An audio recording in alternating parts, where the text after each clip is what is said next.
Le nouvel épisode de Becoming Brigitte, épisode 5, réalisé par Candace Owens, est enfin sorti. Et il est plein de révélations et d'interrogations.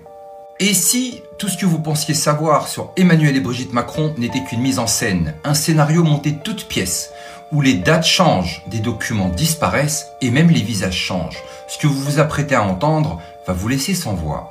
En commençant cet épisode, Candace Owens nous révèle que Alexandre Benalla s'est abonné à son compte Instagram. Mais pourquoi cet intérêt soudain ? Peut-être parce que les révélations qui approchent pourraient bien tout changer. Tout commence avec un mariage étrange. Jean-Michel Trogneux, le frère officiel de Brigitte Macron, épouse Véronique Dreux dans la plus stricte intimité. Un seul témoin, Brigitte Macron elle-même. Aucune photo, aucune trace, un mariage fantôme.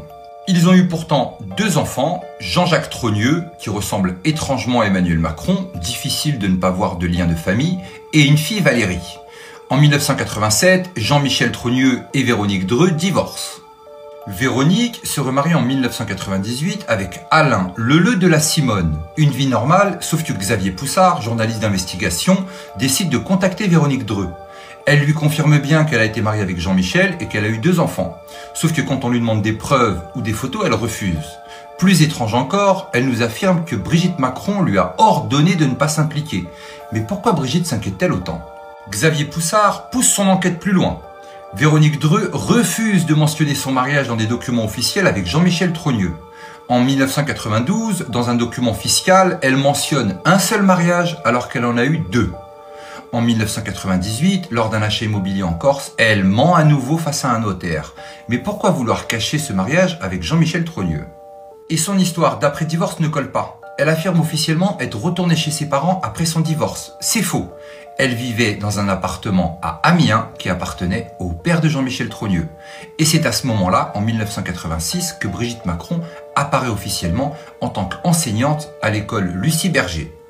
Emmanuel Macron, en 86, n'avait que 9 ans, il ne restait que 5 ans avant de trouver son véritable amour avec Brigitte. Et c'est à ce moment-là même que, comme par hasard, Jean-Michel Trogneux disparaît complètement et ne laisse plus aucune trace. Maintenant, venons-en à la fabrique du mythe d'Emmanuel Macron où tout semble être écrit et soigneusement orchestré. On nous vend un génie, un Mozart de la finance et de la politique, mais tout est faux. Un homme sans amis, au parcours jalonné d'anomalies inexplicables, un pédigré truqué ou même son lieu de naissance pourrait être faux. La banque Rothschild a effacé certains documents.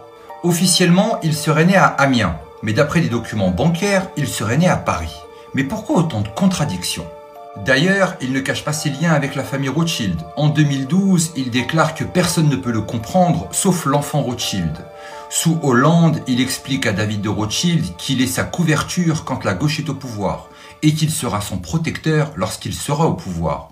Mais que veut dire Emmanuel Macron ? Et qui protège qui ? Et son ascension fulgurante est sans précédent. Il échoue 2 fois l'examen d'entrée à l'ENA, mais est finalement admis sans passer l'oral. C'est une première dans l'histoire. Et le classement officiel de sa promotion n'a jamais été publié sur ordre du Conseil d'État. C'est une autre première.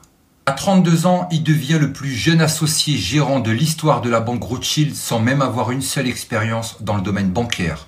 En 2014, il est parachuté ministre sous Hollande, puis en 2017, il devient président sans même avoir une seule fois été élu. Candace Owens va aller plus loin en s'appuyant sur un logiciel de reconnaissance faciale chinois le plus poussé du monde utilisé par le World Forum économique mondial. Elle commence par utiliser le logiciel sur la photo de mariage de André-Louis Auzière et de Brigitte Macron. Et André-Louis Auzière est comparé avec le André-Louis Auzière qui nous est présenté, et le résultat est sans appel, ce n'est pas la même personne. Elle essaye ensuite sur la mariée de la photo qui est censée être Brigitte Macron, et la compare avec la Brigitte actuelle, et ce n'est pas la même personne. Elle va ensuite essayer la reconnaissance faciale sur la photo de famille Trogneux, et essaye avec Jean-Michel Trogneux, le petit garçon, et Brigitte Macron actuellement. Et figurez-vous que la photo est sans appel, c'est bien Brigitte Macron. Et pour finir, elle essaye sur la photo présentée par Brigitte Macron comme étant le jour de sa communion, et c'est sans appel, ce n'est pas la même personne. Mais alors, Brigitte Macron est-elle réellement ce qu'elle prétend être ? Pourquoi Véronique Dreux refuse-t-elle de fournir des photos ? Pourquoi Brigitte Macron évite-t-elle toute révélation ? Et pourquoi autant de mystères, de mensonges et de falsifications ? Tout est flou dans cette affaire et rien ne colle. Alors, à votre avis, que nous cache-t-on ? Dites-moi en commentaire ce que vous en pensez. N'oubliez pas de partager cette vidéo si vous la jugez pertinente. Et n'oubliez surtout pas, on n'est clairement pas au bout de nos surprises.